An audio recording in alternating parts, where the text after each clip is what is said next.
Assalamualaikum warahmatullahi wabarakatuh dan salam sejahtera diucapkan kepada seluruh penonton Didik TV KPM. Anda bersama saya Aiman Sufian Azman dalam slot bersama Icon.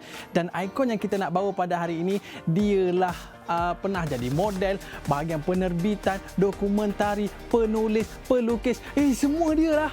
Siapakah Icon yang akan bersama dengan kita pada hari ini? Jom kita saksikan profil beliau.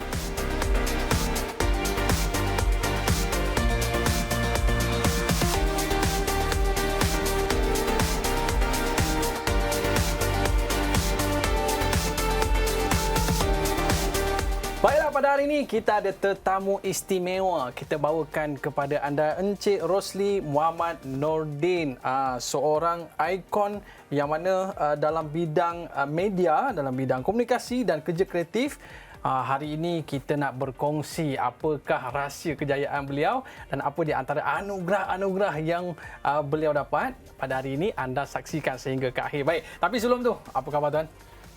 Tahu baik, Aiman. Baik. Aiman apa khabar? Baik, Alhamdulillah. Terima kasih Encik Rosli kerana bersama dengan kita pada hari ini. Dan gambar di belakang kita ni pasti ada maksudnya. Tapi kita simpan dulu. Okay. Dan kalau kita tengok gambar ni pun, orang kata satu gambar yang cukup menarik. Dapat award lagi. Apa award tu? Selepas ini kita tanya. Tapi sebelum itu, kita nak berkenal dengan lebih lanjut dengan Encik Rosli. Tentang latar belakang diri Encik Rosli ni kan. Sebagai seorang, orang kata anak seni. Orang kreatif. Orang kata kalau tengok tangan, tak tengok tangan lagi. Tengok tangan mesti lembut kan. Okey, baik. Kita nak tahu tentang nama penuh tuan dan sedikit tentang latar belakang tuan. Assalamualaikum, terima kasih Aiman. Saya Rosli Muhammad Nordin, berasal dari Kampung Gajah, Perak, dan saya membesar di Kampung Gajah sehingga saya menyambung pengajian tingkatan 6 di Sekolah Menengah Lasal Petaling Jaya.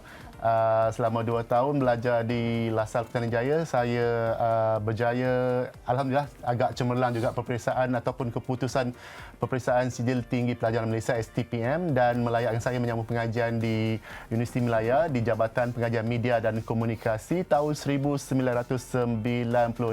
Boleh agak berapa umur saya kan? Okey. Pandai rahsia tadi kan. Saya belajar hampir 4 tahun di UM.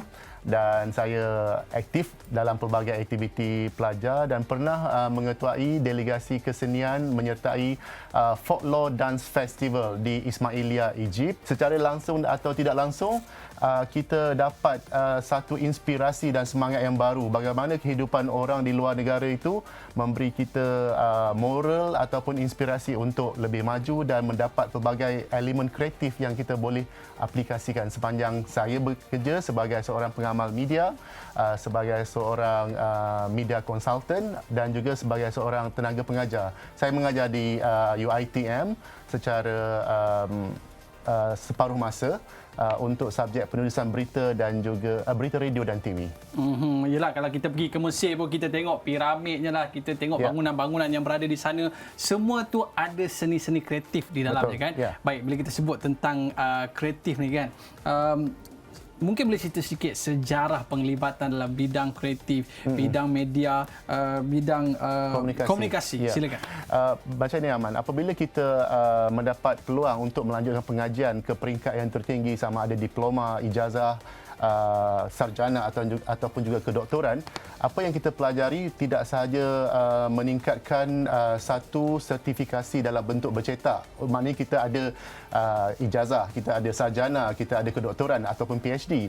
Tetapi apa yang kita pelajari sebenarnya adalah berdasarkan realiti dan keperluan semasa. Jadi apabila saya belajar di Jabatan Pengajian Media dan Komunikasi Universiti Melaya, saya mengambil bidang ataupun pengkhususan dalam bidang pentadbiran periklanan dan juga penerbitan buku. Saya punya major, pengajian utama saya, dan manakala minor pula saya mengambil seni persembahan, pengurusan seni persembahan. Dan apabila saya membawa pelajar ke Mesir dan ia menjadi satu praktikal ataupun latihan kepada saya, dan saya sempat menjalani latihan praktikal di Leo Burnett Advertising bersama dengan Yasmin Ahmad. Yasmin Ahmad adalah inspirasi saya sebenarnya, Aiman.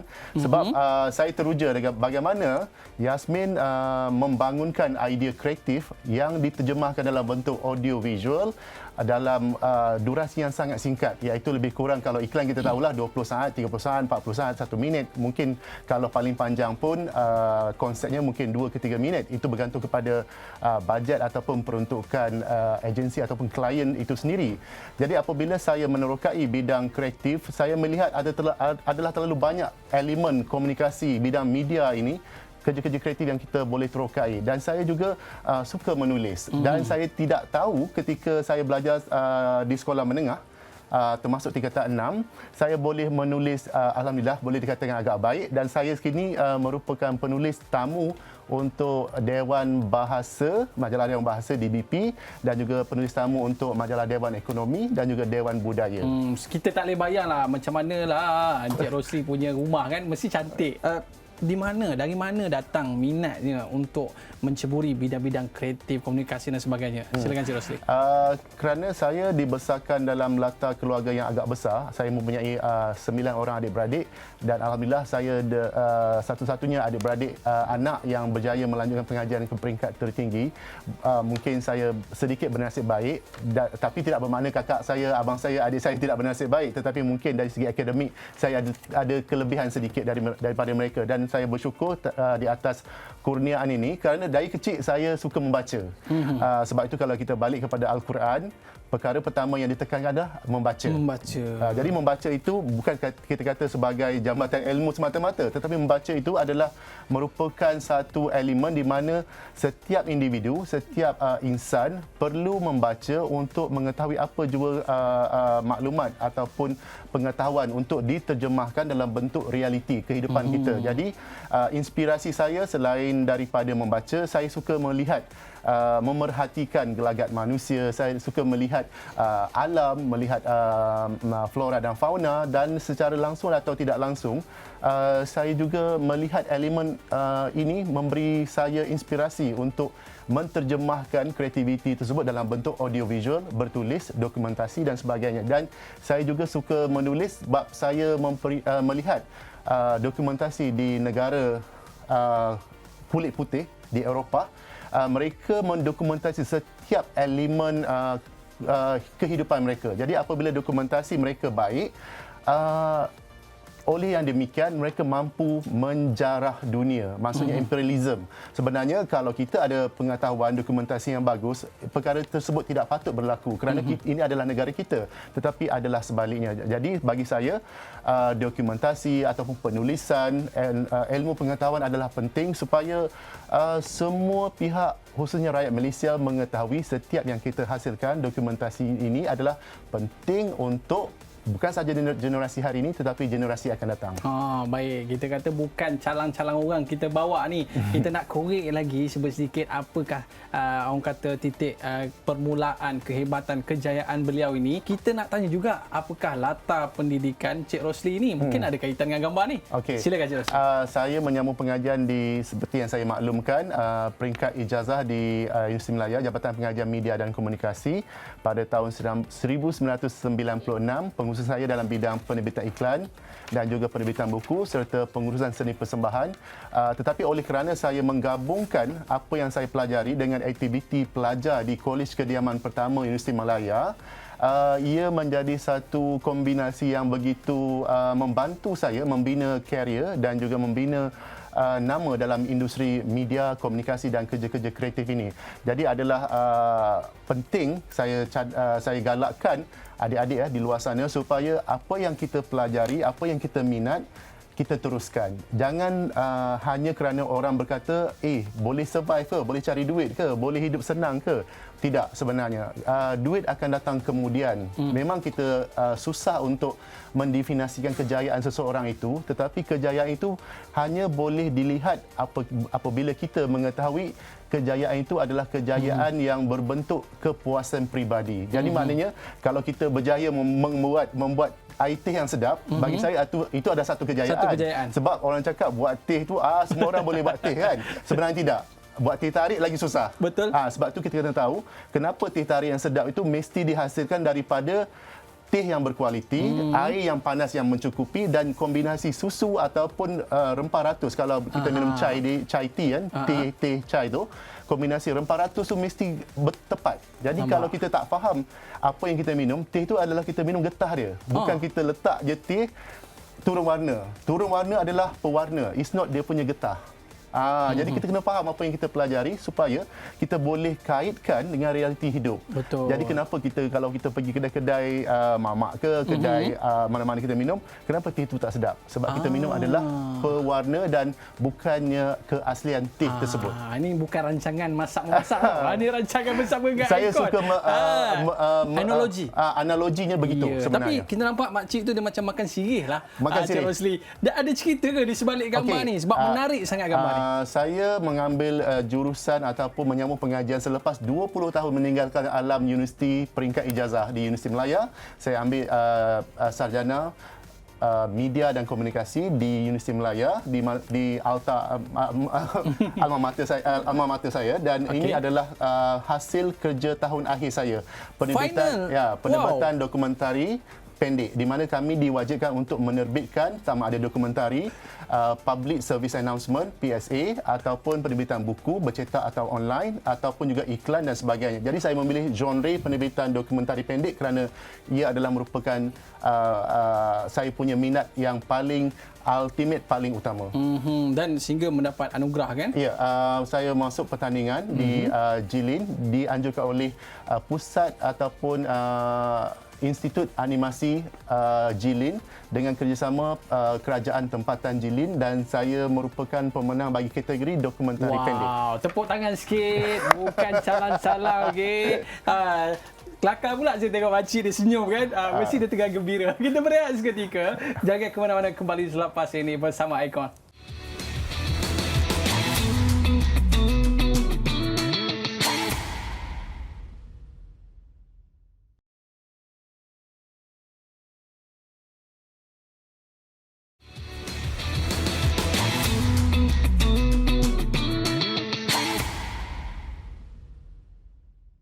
Baiklah, kembali bersama saya Mas Sufian Azman dalam Bersama Icon. Dan Icon kita ada pada hari ini orang yang pada dulu kalanya cukup glamour dalam iklan, dalam TV dan sebagainya kan. Cik Rosli ni merupakan seorang nerbit, orang kata bidang komunikasi, lukisan dan sebagainya. Macam-macam benda sangat Cik Rosli buat ni kan. Memang kreatif orangnya. Kita nak tahu macam mana rutin harian Encik Rosli ni. Orang melihat jadual saya mungkin padat, tapi sebenarnya tak padat pun. Sebab sebenarnya apa yang kita buat, kalau kita minat, kita kena memahami bagaimana kita membahagikan masa. Maksudnya kalau kita nak melukis, mungkin Sabtu Ahad ataupun mungkin selepas waktu bekerja. Kalau menulis, kita kena pastikan waktu bila kita nak menulis tu. Sebab kalau saya menulis untuk DBP, Dewan Bahasa dan Pustaka, bagi majalah Dewan Bahasa sendiri, saya akan pastikan mengikut keperluan editor. Jadi sebagai contohnya, saya menemu ramah Marsila Hasan, seorang pembaca berita di TV3. Jadi kebetulan Marsila adalah seorang bekas pelajar saya di UiTM. Jadi saya menghubungi beliau dan saya membuat temu ramah secara orang cakap online dulu. Kita bagi soalan, kita email dan selepas tu baru kita temu ramah secara fizikal. Maksudnya ada rakaman, juru foto dan juru video telah bersedia dan sebagainya. Cara kita membahagikan masa bergantung kepada keperluan individu dan keselesaan individu itu sendiri. Jadi saya tak boleh cakap ini adalah spesifik. Tak. Jadi sebenarnya kalau kita mempunyai minat, kalau kita mempunyai keinginan untuk menerokai sesuatu perkara seperti melukis.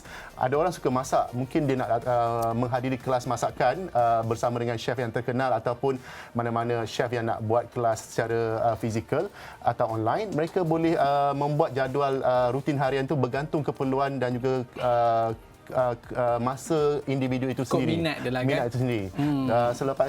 Selain itu saya melihat setiap apa yang saya lakukan adalah ada objektif ada sasaran tertentu. Jadi kalau saya nak menyertai pameran lukisan, jadi saya tahu bila saya kena kejar deadline. Kalau saya membuat produksi ataupun penerbitan dokumentari ataupun video korporat maupun juga iklan, public service announcement, saya kena melihat bilakah waktu tarikh yang saya kena submit. Tapi memang kena siap. Ya, proses penerbitan ada banyak.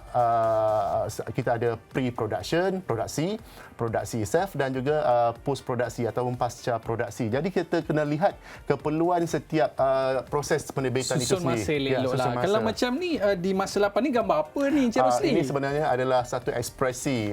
Kita panggil abstrak lah, wajah di mana ia menggambarkan pelbagai rasa ataupun apa yang berlaku terhadap pemilik wajah ini. Banyak tafsiran yang kita boleh baca ataupun kita lihat ataupun mesej yang tersembunyi secara terang ataupun secara di sebaliknya. Jadi bergantung kepada persepsi mereka yang melihatnya. Siapakah wanita ataupun orang di sebalik dia? Rahsia. Ini adalah gambaran umum. Wajah yang umum. Baik, kita rasa teruja sebab Cik Rosli ini adalah merupakan seorang dokumentari yang cukup hebat. Cik Rosli dah berapa buah negara pergi untuk buat dokumentari ini? Saya sangat bersyukur kerana majikan atau juga ataupun saya punya superior membenarkan saya berkarya. Jadi saya telah melawat hampir 40 buah negara. 40 buah negara. Menerbitkan pelbagai genre ataupun zona dokumentari dan juga majalah TV. Saya telah berada ataupun telah berada di Bosnia hampir 2 bulan. Di Morocco ataupun Maghribi hampir 2 bulan. Saya pernah juga sampai ke Amerika Syarikat 2 kali. Saya pernah membuat liputan mengenai baka lembu yang hanya ada di utara Myanmar. Kita panggil maitun. Maitun ni dia seperti seladang tapi lain daripada seladang dan lebih besar dan lebih banyak menghasilkan susu dan juga daging. Saya pernah membuat liputan mengenai gempa bumi di Pakistan tahun 2005 di mana saya mendapat banyak anugerah kerana liputan tersebut. Saya juga telah membuat liputan di Mindanao bersama dengan MILF bagaimana mereka menjaga keselamatan kawasan Mindanao, dan saya juga telah menerokai bumi India hampir 3 minggu. Dan saya bersyukur kerana apa yang saya cita-citakan bekerja dalam bidang yang saya minat dan saya dapat melancung sambil bekerja. Cik Rosli sebut minat tadi. Mungkin ini salah satu daripada kriteria yang perlu ada sebagai seorang yang minat dalam bidang penerbitan dokumentari. Mungkin boleh cerita sikit apakah kriteria yang perlu, yang penting dalam penerbitan dokumentari ini? Okey, sebenarnya saya dulu melihat kerana latar belakang keluarga saya tidak ada yang berjaya untuk menyambung pengajian peringkat sarjana ataupun ijazah. Jadi mungkin kita sebagai budak kampung melihat ia adalah mustahil. Jadi paling tinggi pun saya rasa lepas SPM, I nak apply jadi steward, saya nak tengok dunia. Mungkin dari segi ketinggian saya ada kelebihan, tetapi dari segi mungkin komunikasi saya ada kekurangan dari segi bercakap dalam bahasa Inggeris. Tetapi sekarang saya dah semakin baiklah komunikasi saya dalam bahasa Inggeris. Tetapi saya tidak berjaya. Saya bersyukur kerana apabila tidak berjaya dalam bidang tersebut, saya mengalihkan minat saya dalam bidang akademik dan saya pernah bekerja kilang untuk menghasilkan lensa kanta untuk kamera Canon di Shah Alam. Jadi sebenarnya perjalanan hidup saya telah akhirnya saya bekerja dalam bidang kamera juga. Daripada kanta kamera sampailah kepada kanta untuk kamera di studio ini. Jadi saya dah tahu dah bagaimana besar kanta tu kecil sampai berapa saiz, macam mana dia grinding kanta itu sampai menjadi kanta yang boleh dimasukkan dalam badan kamera. Minat sebenarnya apabila saya menerokai bidang media penerbitan dokumentari terutamanya, selain minat, anda kena memahami proses penerbitan, mesti menjiwai. Apa yang kita lakukan tidak semestinya dalam bidang produksi, penerbitan iklan, penerbitan dokumentari, drama, filem. Jika kita menjadi seorang tukang masak, kita menjadi seorang pengurus pemasaran, kalau kita bekerja dalam bidang pendidikan, kalau kita tidak ada minat yang tinggi, kita tidak memahami proses kerja, kita tidak menghormati orang lain, saya rasa kita tidak boleh berjaya. Siapa merupakan ikon dalam orang kata meniti liku-liku kejayaan ni? Ada tak ikon yang biasa diikuti? Saya melihat dalam bidang kreatif, ada bidang penerbitan iklan, sudah pastinya Yasmin Ahmad, saya punya ultimate idol. Selain itu saya juga melihat ikon seperti Oprah Winfrey kerana beliau seorang yang sangat hebat bercakap, sangat berwibawa, mempunyai credibility dan beliau mampu memahami subjek yang ditutur atau diucapkan di atas sama ada di luar kamera atau di dalam kamera. Jadi apabila melihat seorang wanita kulit hitam yang pernah melalui proses kehidupan yang begitu menyedihkan dan beliau bangkit sehingga menyertai pertandingan Ratu Cantik kulit hitam dan menang tak salah saya, dan sampailah beliau menjadi seorang wartawan junior, sampailah juga beliau menjadi seorang pengacara yang begitu hebat dan mengendalikan program beliau sendiri iaitu Oprah Winfrey Show. Orang kata kalau masuk dalam bidang ni adalah satu bidang yang boleh orang kata memberi satu masa depan yang cerah. Betul ke Cik Rosli? Kalau ikutkan secara literalnya, betul, alhamdulillah. Tapi kalau kita bekerja dalam apa jua bidang, kalau kita tidak minat, kita tidak memahami keperluan kerja tersebut, saya rasa kenyataan tersebut tidak boleh digunakan. Siapa yang menjadi dorongan dan inspirasi dalam kejayaan yang hebat ni? Saya rasa Allahyarhamah ibu saya, sebab beliau seorang wanita yang begitu cekal, bagaimana mengendalikan anak yang ramai, membesarkan kami dengan macam-macam perangai, masak dan sebagainya. Selain itu saya melihat beberapa orang tokoh pemimpin dunia, mungkin setengah orang, saya tidak namakan nama pemimpin tersebut sama ada di Malaysia atau di luar negara, kita boleh lihat tidak ada orang yang 100% orang suka dia, tetapi apa yang baik dari individu tersebut, tokoh-tokoh pemimpin dunia ni, kita kena ambil sebagai iktibar, sebagai tauladan dan sebagai orang cakap panduan untuk maju dan berjaya dalam bidang yang kita ceburi. Maknanya semua benda, bila mana kita kreatif dan kita seni, maka semuanya akan jadi indah. Selepas ni, kita akan tengok apa pula anugerah dan pingat yang disandang oleh Encik Rosli. Nak tahu? Jangan ke mana-mana. Kembali selepas ini bersama Icon.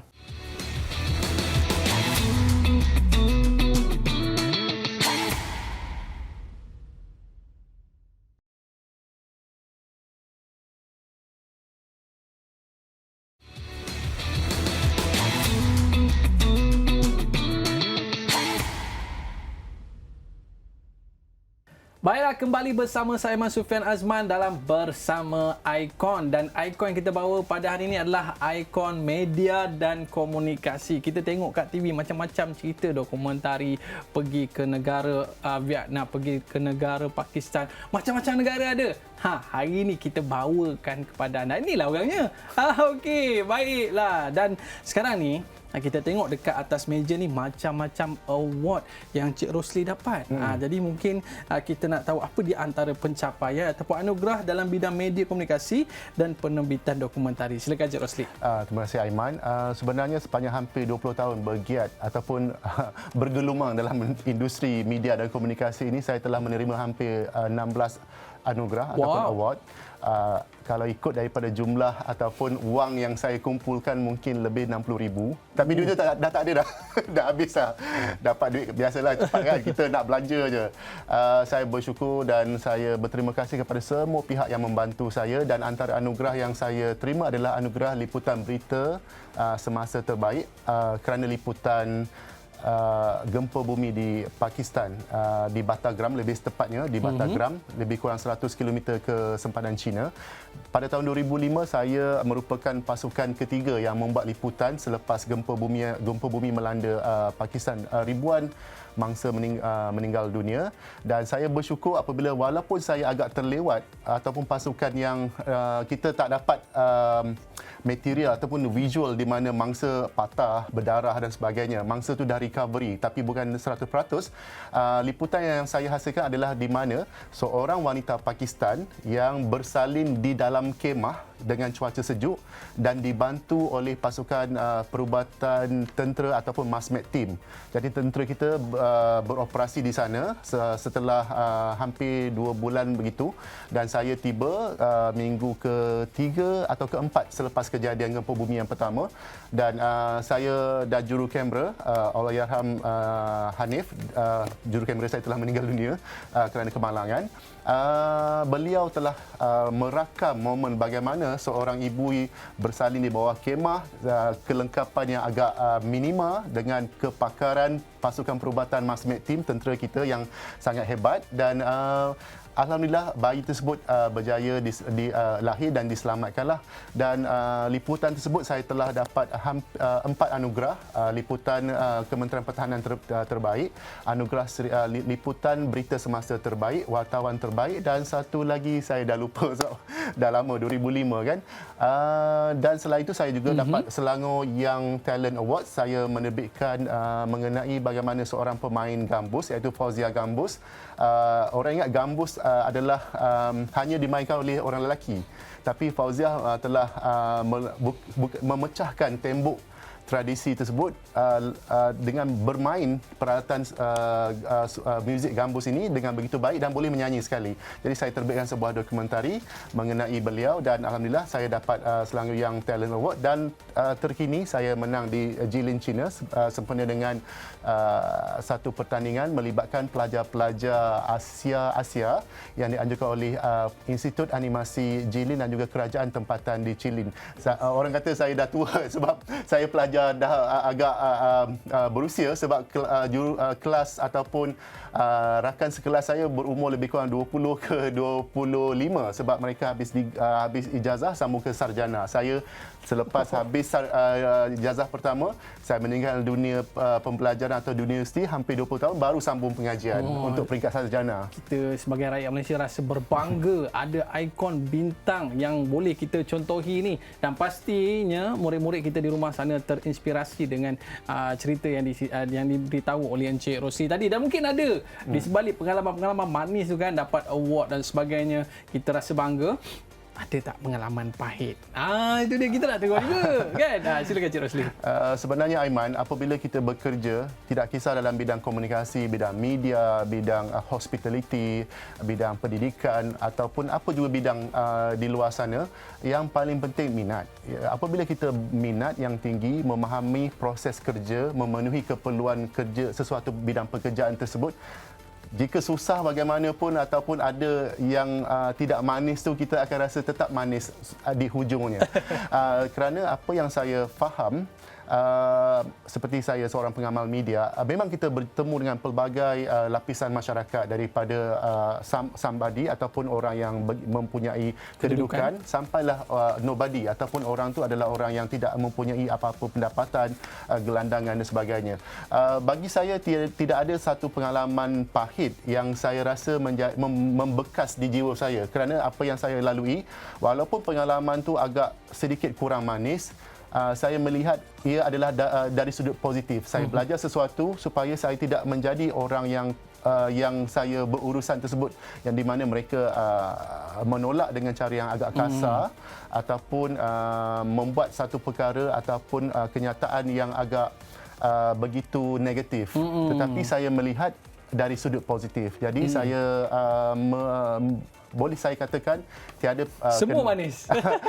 Dia tidaklah 100% manis, tetapi kemanisan daripada kejadian yang pahit itu akan menjadi manis apabila kita belajar sesuatu sebenarnya. Waktu buat dokumentari tu Encik Rosli, ada tak pernah tidur dekat, orang kata dekat tepi kaki gunung ke, dekat dalam hutan ke? Kan bukan senang tu nak buat dokumentari tu. Pernah. Pengalaman-pengalaman yang manis tu. Jika kita faham tentang isu keselamatan di negara yang bergolak seperti di Mindanao, saya membuat liputan di Mindanao pada tahun 2018, di mana saya merakam bagaimana anggota MILF di Mindanao membuat berkawal di kawasan kampung ataupun kawasan yang mereka miliki. ketika itu difahamkan baru sahaja malam sebelum kami sampai baru ada telah berlaku satu serangan.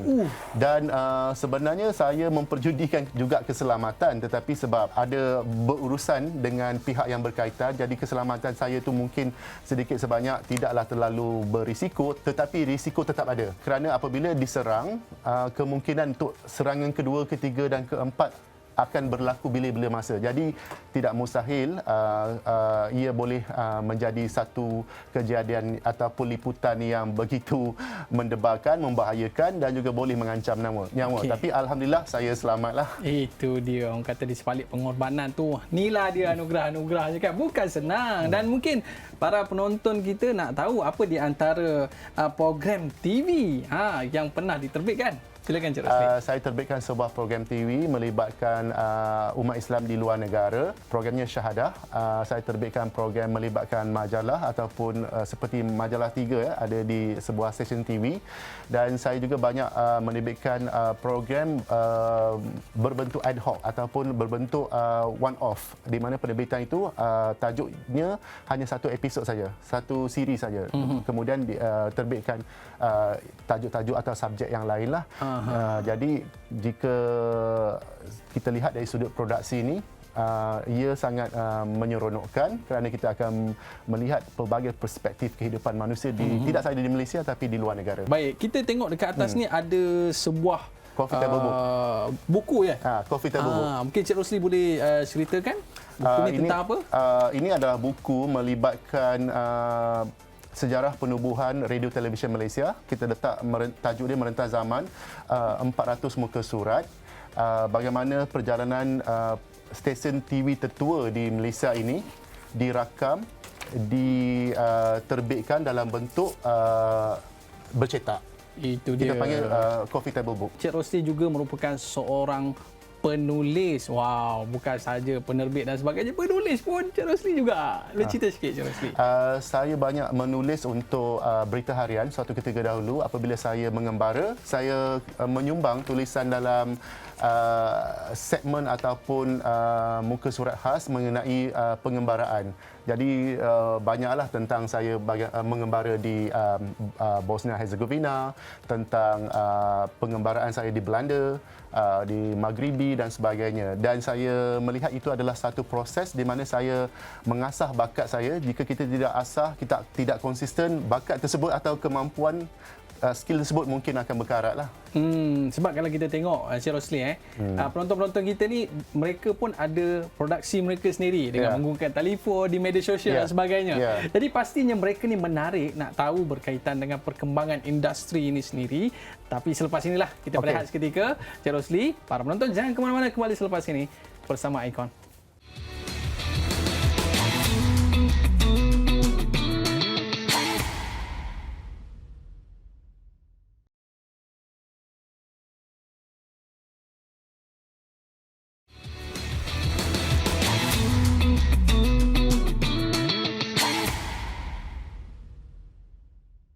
Baiklah, kembali bersama saya Mas Sufian Azman dalam Bersama Icon. Dan Icon yang kita bawakan pada hari ini bukan saja seorang model, bukan saja seorang dokumentasi dan juga seorang bahagian komunikasi. Baik, ini Encik Rosli kan ni? Saya, tapi dah touch up sikit. Nampak segak bergaya ni kan? Itu dia. Saya tulis tentang budaya kita. Saya suka menulis tentang budaya kita. Kita hargai budaya kita, tentang tanjak. Tanjak ni ada filosofi yang kita tak pernah terfikir pun sebenarnya. Dan ia berkait juga dengan amalan agama kita, agama Islam. Dan sebenarnya ada banyak juga tentang tanjak yang berkait tentang sejarah bagaimana orang Islam di Tanah Melayu yang asalnya dikatakan dalam buku sejarah kita adalah penganut agama Hindu. Dan sebenarnya itu tidak tepat sama sekali. Encik Rosli mempunyai pengalaman yang cukup luas dalam bidang media dan komunikasi. Bagaimana seorang orang kata pemain industri ini melihat perkembangan industri ini di masa akan datang? Saya melihat perkembangan teknologi, perubahan gaya hidup, khususnya apabila ledakan teknologi maklumat, internet dan juga gadget, khususnya telefon pintar, telah menyebabkan pelbagai implikasi, sama ada positif dan juga negatif. Oleh itu pentingnya ibu bapa bagi saya untuk mengawal, mendidik anak-anak dari usia bayi hingga kanak-kanak dan juga dewasa untuk mereka memahami fungsi telefon pintar. Saya tidak selesa apabila pergi kedai makan melihat ibu bapa untuk menyelesaikan masalah anak tantrum, mengamuk, menangis, buat perangai di depan masyarakat umum dengan menyerahkan telefon pintar dan juga tablet. Tiada komunikasi. Jadi kanak-kanak tersebut akan membesar tanpa didikan yang sewajarnya, komunikasi yang sewajarnya. Hubungan dua hala antara ibu bapa, parenting, saya rasa telah gagal di situ sebab mereka membesar dengan gadget. Dengan kita tak tahu apa yang mereka terokai. Mungkin pada peringkat awal adalah mainan online. Selepas itu mereka menerokai website atau elemen-elemen yang kita tidak pernah terfikir. Itu penting komunikasi kan? Ya, komunikasi dan juga parentinghood yang bagus. Jadi saya melihat dari sudut negatifnya begitu. Dari sudut positifnya, ini adalah masa di mana semua individu, tidak kira rakyat Malaysia dan rakyat luar negara, untuk menjana pendapatan dengan cara yang betul. Jika dahulu kita nak beli barang, kena pergi secara fizikal, kedai-kedai dan sebagainya. Tetapi sekarang kalau penjual, mereka melihat platform ataupun pelantar menggunakan online, Instagram, TikTok dan sebagainya, ia adalah pilihan yang terbaik. Tetapi kena memahami fungsi bagaimana ia berfungsi dengan betul, bagaimana boleh menjana pendapatan, dan juga dalam masa yang sama kita mesti mempunyai etika sebagai pengguna dan juga penjual dengan betul. Baik, Cik Rosli merupakan seorang yang pantang tengok ada peluang-peluang ni, pastinya Cik Rosli akan grab. Dan seperti mana yang saya dapat tadi, Cik Rosli ada bagi satu pesanan bahawa setiap manusia ni dia ada seni-seni tersendiri dan dia perlu seni dalam apa saja kerja dia buat. Tak kira tukang masak, tak kira doktor, tak kira tukang kebun dan sebagainya, bila dia ada seni maka dia akan menghasilkan kerja yang baik. Mungkin ada sedikit pesanan kepada penonton-penonton kita. Apabila saya mengembara, saya suka melihat budaya ataupun bagaimana penduduk tempatan berasimilasi dengan cuaca, dengan persekitaran, flora, fauna dan juga individu-individu yang saya temui. Di Eropah sebagai contoh, mereka melihat budaya membaca, menulis, mendokumentasi adalah satu perkara yang wajib. Dan apabila mereka menulis, membaca, membuat dokumentasi yang baik, mereka dapat menterjemahkan gaya hidup yang lebih berkualiti. Jadi saya melihat elemen yang membantu sesebuah tamadun itu berjaya, individu itu berjaya, adalah bagaimana mereka melihat ilmu dan kemahiran tersebut diangkat kepada satu tahap yang lebih tinggi. Sebagai contoh, di Eropah, seni adalah perkara asas dalam kehidupan. Kalau kita lihat Picasso, Van Gogh, Monet dan sebagainya, mereka merupakan individu pelukis yang begitu kaya. Dan apabila mereka ataupun orang Eropah ni belajar tentang lukisan atau seni, apabila mereka bergelar ataupun belajar tentang bidang teknikal, bidang yang lebih profesional seperti perubatan, kejuruteraan, arkitek dan seni bina dan sebagainya, apabila mereka bekerja, contohnya seorang jurubedah, mereka memahami asas seni seperti menulis, melukis, menyanyi, menari dan sebagainya. Kerja mereka apabila mereka membuat pembedahan, menjahit luka tersebut, ia lebih halus dan lebih cantik, lebih baik. Itu adalah analoginya. Itu adalah contoh yang sepatutnya kita pandang dari sudut yang positif. Mungkin Cik Rosli boleh bagi sedikit tips ataupun apakah resepi kejayaan sehingga boleh berjaya sehingga tahap ini, Cik Rosli? Sebenarnya saya tidak ada resepi yang khusus. Apa yang kita lakukan, kita kena percaya semuanya adalah usaha. Bermula dengan langkah pertama. Kalau kita tidak mencuba langkah pertama, jika kita jatuh tersadung, bangun dan cuba lagi. Tapi kalau selepas proses percubaan itu banyak kali berlaku dan jika kita tak boleh pergi lebih jauh, rasanya kita kena memikirkan elemen ataupun perspektif yang berbeza. Itu yang pertama. Yang kedua, apabila kita berusaha, kita kena tawakal. Sebab akhirnya pencipta ataupun Allah juga yang akan membenarkan setiap perkara itu berlaku. Tetapi walau apapun, siapa anda, dari mana anda berasal, berapa ramai adik-beradik anda, di mana anda membesar, kampung ke, di luar bandar ataupun dalam pedalaman ke, dalam bandar sendiri ke, tidak ada sebenarnya satu elemen yang mengehadkan kejayaan seseorang. Kalau nak berjaya, kena berusaha. Kalau nak berusaha, nak berjaya dan berusaha, kita kena buat langkah pertama. Sebagai seorang ikon dan bintang yang telah menyinari, membanggakan nama Malaysia ini, mungkin apa harapan Encik Rosli terhadap industri media dan juga komunikasi di Malaysia ini? Kita kena lihat dari sudut perspektif yang lebih besar. Kita kena memahami teknologi, media dan komunikasi adalah teknologi paling penting untuk membentuk jati diri, sahsiah dan pembangunan individu dan juga negara. Maksud saya adalah melibatkan aspek politik, sosial dan ekonomi. Jadi teknologi ataupun perkembangan media pada hari ini sangat mencabar. Tidak sama seperti 50 tahun yang lalu, 20 tahun yang lalu. Jadi adalah penting setiap individu menapis setiap maklumat berdasarkan rationality dan realiti kehidupan. Dan saya harap semua pihak mengambil peluang dan juga ruang untuk memperbaiki kemudahan ataupun menggunakan kemudahan komunikasi media online offline ini untuk kepentingan bersama. Itu dia. Terima kasih kepada Encik Rosli. Kita rasa teruja dan kita rasa berbangga. Saya duduk sebelah dia pun rasa macam seronok sangat kan. Tapi itulah, nanti kalau jalan ke luar negara jangan lupa bawa saya. Okey, terima kasih kepada Encik Rosli dan juga penonton-penonton yang terus setia bersama dengan kita pada hari ini. Dan insya-Allah apa saja yang dipesan oleh Encik Rosli ini memberi inspirasi kepada kita semua dalam rancangan Bersama Ikon. Kita jumpa lagi. Bye-bye. Assalamualaikum warahmatullahi wabarakatuh. Jumpa lagi.